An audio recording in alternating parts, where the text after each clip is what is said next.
Hello guys, आज मैं ना एक न्यू स्टोरी स्टार्ट करने वाली हूँ। जिया और ईला की जो स्टोरी चल रही थी वो भी चलेगी, बट एक नई स्टोरी डाल रही हूँ क्योंकि वो स्टोरी मुझे खुद भी पसंद नहीं आ रही है, तो इसलिए नई स्टोरी। और इस स्टोरी में साइड कैरेक्टर्स ज़्यादा नहीं होंगे क्योंकि वो स्टोरी मेरी बर्बाद हो चुकी है साइड कैरेक्टर्स की वजह से। तो आई होप ये स्टोरी आपको पसंद आएगी। ये स्टोरी है एक लॉयर और एक गैंगस्टर की। मैंने इसको बहुत सोच समझ के बनाया है ये स्टोरी। इस स्टोरी की लीड कैरेक्टर्स हैं ईशा और रिद्धिमा। ईशा जो एक बहुत बड़ी क्रिमिनल लॉयर है, उसकी ज़्यादा एज तो नहीं है, 26-27 यही है, बट वो अपनी एज से काफ़ी ज़्यादा पॉपुलर है और काफ़ी ज़्यादा एक्सपीरियंस्ड है। उसने बहुत कम टाइम में काम करना स्टार्ट कर दिया था। उसकी फैमिली में ज़्यादा लोग तो नहीं है, बस उसकी फैमिली में उसकी एक बहन है, छोटी बहन, जो फॉरेन में स्टडीज़ कर रही है। ईशा किसी से डरती नहीं है। Isha is kind of person जो मैच्योर है, बट वो लोगों में से नहीं है जो खड़ूस बन के बैठी रहती है। वो बोलती है, चुलबुली है, मस्ती करती है, बट स्टिल वो मैच्योर है और अपने काम को लेके काफ़ी प्रोफेशनल है। इवन उसके सीनियर्स लॉयर्स भी उससे एडवाइस लेने आते हैं, तो अपने काम में तो बहुत अच्छी है। और अभी प्रेजेंट टाइम में वो इंडिया की टॉप क्रिमिनल लॉयर्स की लिस्ट में आती है। अब स्टोरी स्टार्ट करते हैं। स्टोरी स्टार्ट होती है ईशा अपने बेड पे बैठ के कुछ कर रही होती है। तभी ईशा ध्यान देती है कि उसके फ़ोन में रिंग आ रहा है और उसका फ़ोन साइलेंट पे था, तो दिख रहा था कि फ़ोन पे किसी का कॉल आ रहा है पर आवाज़ नहीं आ रही थी। ईशा ने कॉल उठाया। ईशा ने बोला हेलो। सामने से किसी जूनियर लॉयर ने बोला मैम आपसे मिलने के लिए कोई आया है और वो बस आपसे ही मिलना चाहता है, और मैं आपको काफ़ी टाइम से कॉल कर रहा था पर आपका कॉल नहीं उठ रहा था। ईशा इज़ लाइक कौन है? उसने कहा मैम ये तो काफ़ी बड़ी बिजनेस वूमेन है, सिंगल इंडस्ट्रीज़, वेपन ट्रांसपोर्ट की जो इंडस्ट्रीज़ है, सिंगल इंडस्ट्रीज़, वहाँ के जो ओनर है वो आई हैं। ईशा ने बोला ठीक है, उनको बोलो 10-15 मिनट वेट करें, मैं बस निकल ही रही हूँ। ईशा 2-3 मिनट में रेडी होके, उसको ज़्यादा मेकअप और ये सारी चीज़ें करना पसंद नहीं है, इस वजह से उसको बहुत जल्दी वो रेडी हो गई। उसने ब्रेकफास्ट भी नहीं किया और वो निकल गई अपनी कार से अपने ऑफिस की तरफ। उसका ऑफिस उसके घर से बहुत पास में ही था, आई थिंक 1 या 2 किलोमीटर की रेंज में ही था।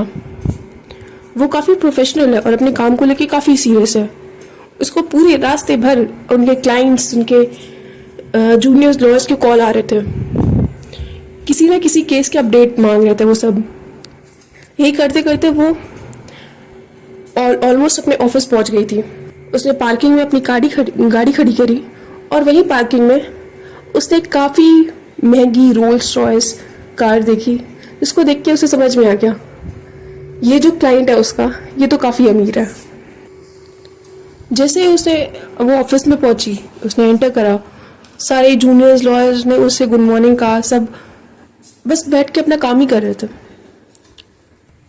ईशा मेन हॉल से होते हुए अपने ऑफिस की तरफ ही जा रही थी। तभी उसकी फ्रेंड ने उसको बोला यार कोई क्लाइंट आया हुआ है तेरा और काफ़ी देर से वेट कर रही है वो, तुमने कहा था 10 मिनट, ऑलमोस्ट 15 होने वाला है और ये क्लाइंट बहुत नकचड़ी है, चिल्ला रही है सुबह से। ईशा ने अरे ठीक है कोई बात नहीं, कॉफ़ी वगैरह कुछ अंदर पहुंचवाओ, मैं बात कर ले रही हूँ। ईशा ये बोलते ही अपने ऑफिस की तरफ ही जा रही थी, तब तक वो जो अंदर लेडी बैठी थी वो बाहर आने लगी थी। तो ये दोनों ना जो गेट होता है, गेट पे भिड़ गए दोनों एक दूसरे से। तब ईशा ने पहली बार उस लेडी को देखा। वो जो फीमेल थी वो और कोई नहीं, अपनी स्टोरी की लीड कैरेक्टर रिद्धिमा थी। रिद्धिमा सिंगल सिंगल इंडस्ट्रीज की इकलौती वारिस, इकलौती मालकिन और इकलौती ओनर थी। रिद्धिमा काफ़ी गुस्से में थी। रिद्धिमा ईशा को देख के उसके ऊपर भड़क गई कि ये आपकी बॉस कितनी ज़्यादा अनप्रोफेशनल है। इन्होंने मुझसे कहा 10 मिनट, ये ऑलमोस्ट 20 मिनट होने वाले हैं। ईशा उसको शांत कराने का ट्राई कर रही थी, पर वो तो भड़की जा रही थी। रिद्धिमा भी लाइक, तुम लोग कैसे इतना बड़ा ऑफिस संभाल रहे हो? तुम्हारी जो बॉस है वो खुद ही इतना लेट है, इतनी अनप्रोफेशनल है, वो टाइम पे नहीं है, बिल्कुल पंचुअल नहीं है, लाभ लाभ लाभ लाभ, वो बोलती ही जा रही थी। ईशा और उसकी फ्रेंड दोनों खड़े होकर उसको सुन रहे थे।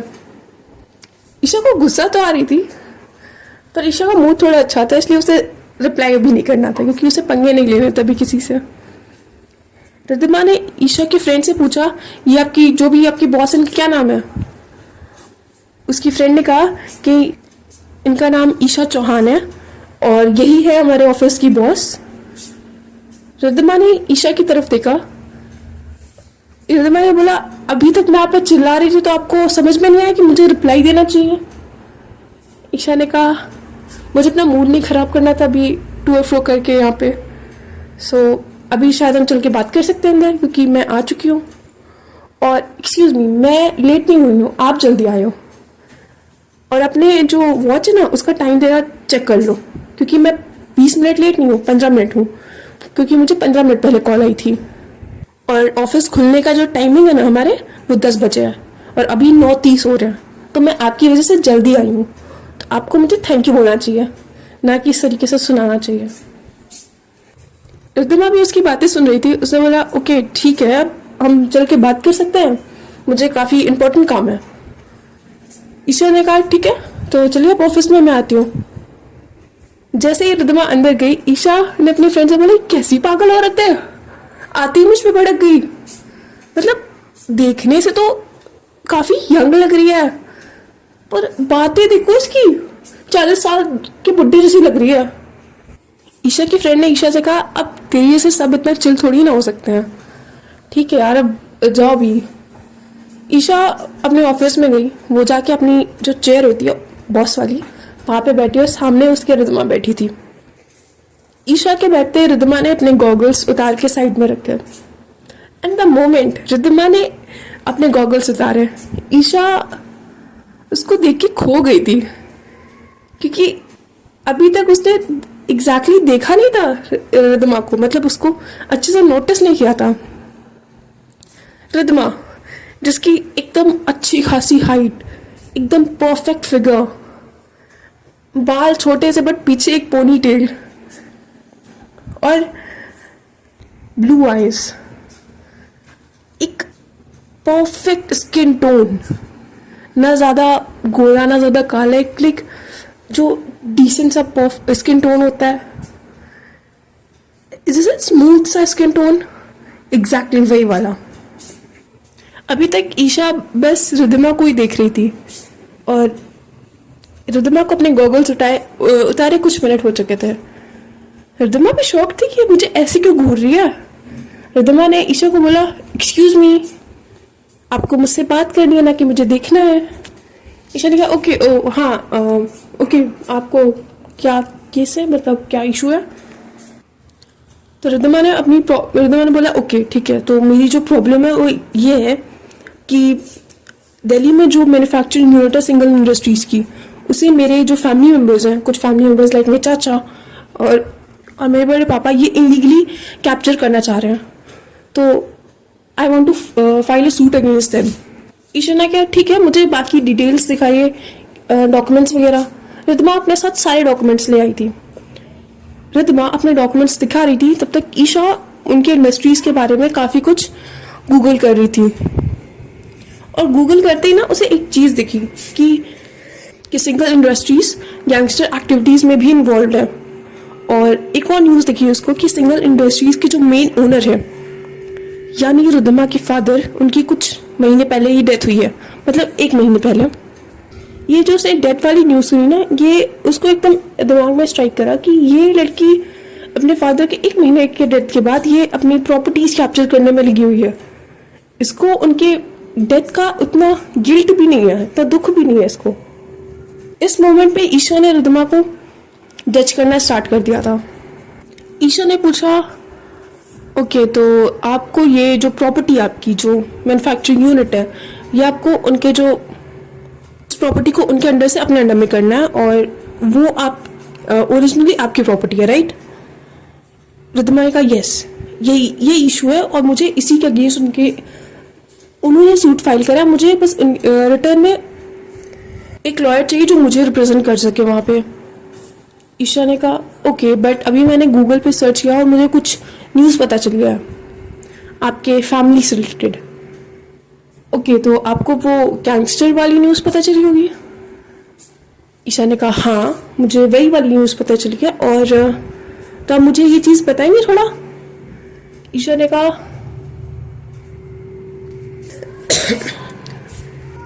रिद्धिमा ने कहा ओके, बट आप कुछ रिकॉर्ड तो नहीं कर रहे हो फ़ोन पे? ईशा ने कहा आप देख लो, फ़ोन तो मेरे यहीं पे है, कुछ रिकॉर्ड नहीं कर रही और मेरे क्लाइंट की प्राइवेसी मेरे लिए बहुत ज़्यादा प्रायोरिटी है। तो आप बताइए क्या इशू है एग्जैक्टली ये? क्या सच में गैंगस्टर एक्टिविटीज़ में इन्वॉल्व है आपकी फैमिली और आप, या फिर ये फेक है? रिद्धिमा ने कहा जैसे आप अभी मेरी एडवोकेट बनने वाली हैं तो मुझे सब कुछ सच बताना चाहिए। मैं और मेरी फैमिली गैंगस्टर एक्टिविटीज़ में थोड़ा बहुत इन्वॉल्व है। आई मीन अब हम लोग वेपन डीलिंग का काम करते हैं, वेपन मैन्युफैक्चरिंग और डीलिंग का काम करते हैं, और यहाँ पे हम वेपन असेंबल भी करते हैं, मैन्युफैक्चर करते हैं, फिर उसको एक्सपोर्ट भी करते हैं। तो थोड़ा बहुत हमें गैंगस्टर एक्टिविटीज़ में इन्वॉल्व होना पड़ता है। अगर हम नहीं इन्वॉल्व होंगे तो इवन हमारी फैमिलीज ही हमारा जो बिजनेस है ये कैप्चर करने में लग जाएंगी। इवन मेरे फादर जो बहुत ही बड़े देशभक्त हैं, आई मीन थे, उन्होंने कभी भी गैंगस्टर एक्टिविटीज़ में इन्वॉल्व नहीं हुए थे। बट जब से मैंने बिजनेस संभाला है तब से मुझे ये करना पड़ा, क्योंकि इवन गवर्नमेंट भी हमें प्रेशराइज करती है कि हम जो वेपन्स बनाते हैं उसमें थोड़ा बहुत कुछ कमी रख के उससे पैसे बचा के हम उनको टैक्स दें ज़्यादा, या फिर हम कुछ पैसे उनको दें और हम प्रॉफिट कमाएं। बट हमें ये नहीं करना, इसलिए हमें थोड़ा बहुत गैंगस्टर एक्टिविटीज़ में इन्वॉल्व होना पड़ता है। इवन लोकल पॉलिटिशियंस भी हमसे डील करने का ट्राई करता है, और हमें डील नहीं करने का ट्राई करते, हमें धमकाने का ट्राई करते हैं कि हम उन्हें पैसे दें, हम उन्हें कमीशन दें। और ऐसे बहुत सारी चीज़ें होती हैं जिसकी वजह से हमें थोड़ा बहुत इन्वॉल्व होना पड़ता है। और आप पूरे न्यूज़ में आप कहीं पे भी नहीं देखेंगे कि सिंगल इंडस्ट्रीज़ में किसी भी इंसान ने किसी को भी बेवजह मारा पीटा हो या फिर बेवजह जान ली हो। इवन जान लेने जैसी चीज़ तो हमने कभी करी ही नहीं है। ईशा ने कहा ओके, बट मुझे आपकी बातों पे यकीन नहीं हो रहा। रिद्धिमा ने कहा कुछ नहीं किया जा सकता, अब जो आपको समझना आप समझ सकते हैं। आप मेरा केस ले रही हैं या नहीं, मैं थोड़ा रिसर्च करूँगी इसके ऊपर और फिर मैं आपको बता सकती हूँ थोड़े दिनों बाद। आई मीन एटलीस्ट एक दिन तो लगेगा मुझे। मैंने कहा ओके ठीक है, तो मेरा नंबर ले लीजिए, आप मुझे टेक्स्ट कर दीजिएगा जब भी आप फ्री हो तो, और जब भी आपको इस केस के रिलेटेड बातें करनी हो। ईशा ने कहा ओके ठीक है, आप ये नंबर डायल करिए, इसमें मैं आपको कॉल कर दूंगी जब भी मेरा रिसर्च वर्क पूरा हो जाएगा। उन दोनों ने कॉन्टैक्ट चेंज करे अपने, और तभी जो ईशा की फ्रेंड है वो एक वेटर के साथ एक प्यून के साथ कॉफ़ी लेके आ गई। ईशा ने कहा बड़ी जल्दी लेके आ गई कॉफ़ी।